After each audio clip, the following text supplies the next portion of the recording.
Welcome to this deep dive. Today, we are exploring something really fundamental.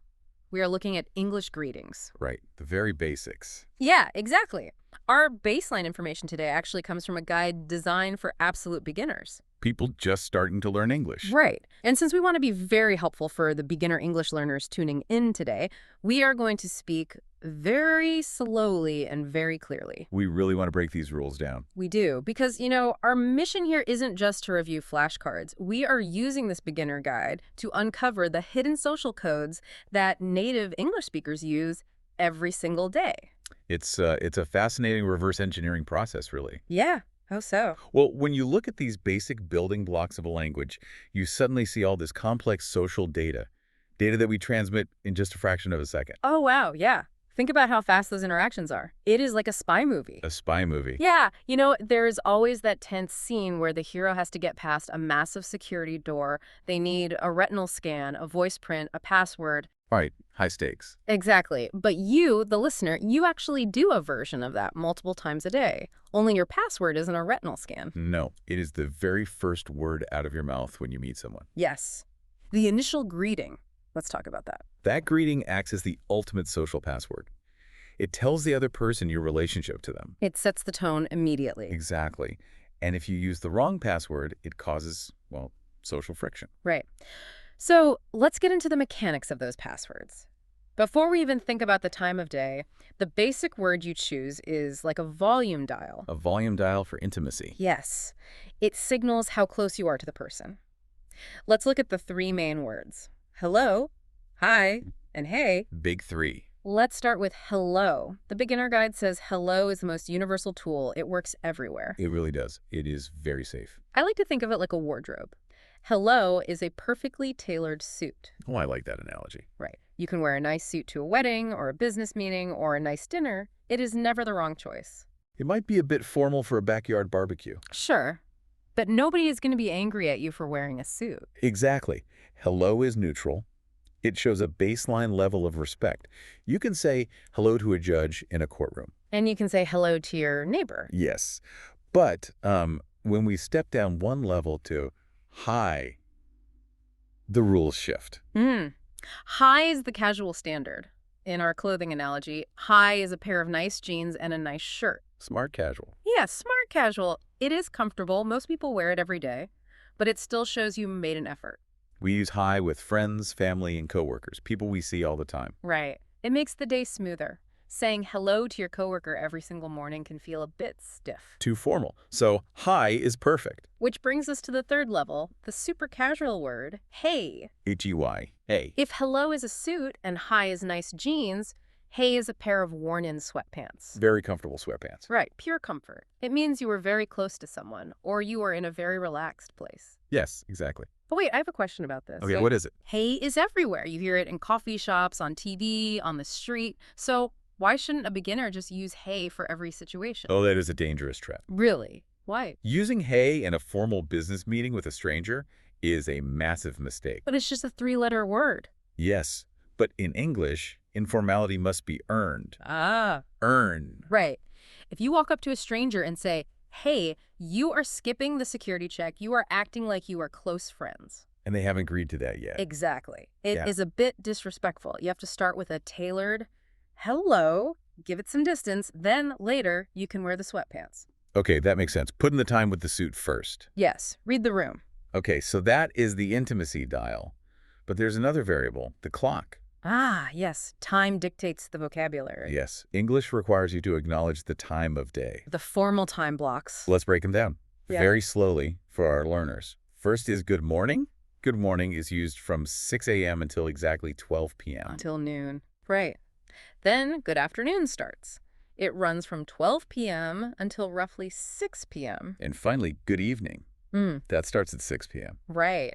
But this is where the biggest trap in the English language lives. Yes, the nighttime trap. We're going to spend a lot of time on this right now. We really want to focus on repeating these key phrases and explaining the difference between good evening and good night. It is so important. It is. So let's set the scene. Imagine you, the listener, are invited to a dinner party. Okay. You arrive at the party. It is 8 o'clock at night, p.m. It is very dark outside. Pitch black. You walk up to the host, and you say, good night. Oh, no. That is a jarring error. It is, but why? Why is it wrong? Because good night is strictly reserved for saying goodbye. Let's repeat that. Good night means goodbye. Yes, good night means you are leaving, or it means you are literally going to sleep. You must never use good night to say hello. Never. No matter how dark it is outside, you must use good evening to say hello at night. Good evening means hello. Good night means goodbye. I like to picture it like a house. How do you mean? Well, good evening is opening the front door and walking inside. You are arriving. I see. But good night, that is locking the door behind you as you walk out to your car. It is an exit sign. That is a perfect way to remember it. But, why do beginners fall into this trap so often? It seems so logical to them. It is logical. If you arrive at a party at 8 p.m. in the winter, your eyes see the dark sky. Your brain says, oh, it is nighttime. Right. You are just describing the weather. Precisely. You want to say the word night. Yeah. But over time, the English language changed. Good night lost its meaning as a greeting. It became just an exit word. Yes.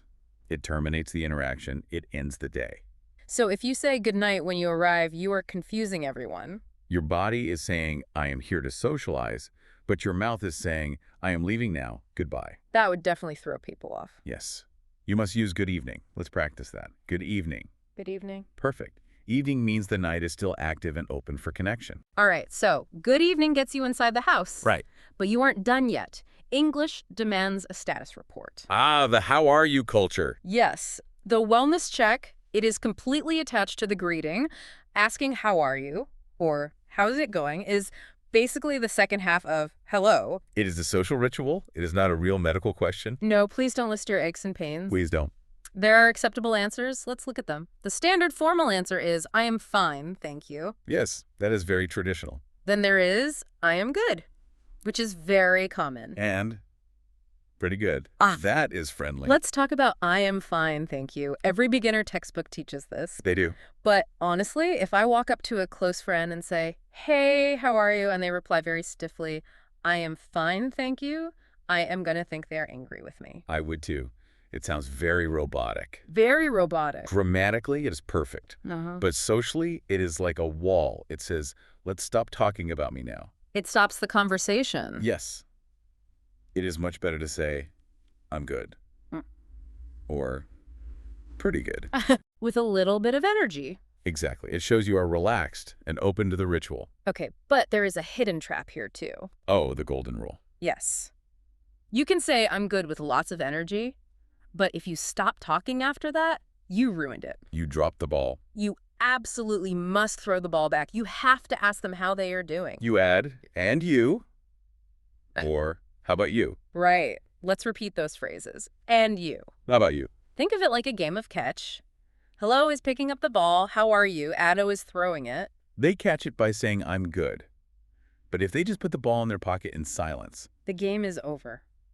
And it is very awkward. Very uncomfortable. Asking, and you, proves you are not selfish. You recognize the other person. Okay, so we have the intimacy dial, the clock rules, and the game of catch. Let's look at a real-world scenario. Let's do it. Let's say you meet a friend at a cafe. The guide says you should use the phrase, good to see you. Notice it does not say, good to meet you. Right. Meet is only for the very first time you ever talk to someone. Exactly.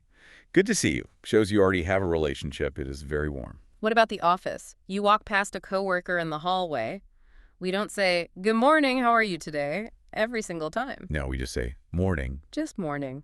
We chop the word good right off. We do. Is that lazy? Or is it something else? It is actually proof that you belong. Really? Think about the wardrobe analogy. If you work with someone every day, your relationship never resets to zero. Right. You don't need the formal suit every day. Exactly. If you used the full formal greeting every time you saw them at the printer, it would feel strange. You would feel like you aren't close at all. By just saying, morning, you are proving your social bond is strong. It doesn't need extra padding. Efficiency is proof of the bond. That is a great way to put it. Efficiency is proof. Okay, one more thing. The art of the exit. How to say goodbye. Right. We know good night is an exit, but there are others. Have a nice day. See you later. Take care. Yes, these leave the door open for the next time.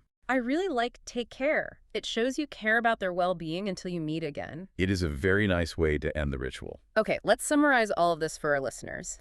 First, choose your greeting like you choose your clothes. Hello is a suit, hi is nice jeans, hey is sweatpants. Make sure you earn sweatpants. Yes. Second, watch the clock. Morning, afternoon, evening. And remember the trap. The trap. Good night is an exit sign. Let's say it one last time. Good evening means hello. Good night means goodbye. Arrive with good evening, leave with good night. Perfect. And finally, play the game of catch. Always ask, and you. Keep the conversation moving. You know, breaking this all down makes me wonder about the future. Oh, how so? We spend all this time on spoken words, but what about digital communication? Text messages? Emojis? Oh, wow. Yeah, that completely rewrites the rules. Right. If a spoken hello is a tailored suit, what is a waving hand emoji? Are we destroying these old rules, or are we just inventing silent visual rules? That is a whole new set of security passwords to learn. It really is. That is something for you, the listener, to think about next time you send a thumbs up emoji. Thank you for joining us on this deep dive. It was a pleasure. Whether you are starting a new morning or locking up for a good night, we hope this helps you navigate the English language. Take care.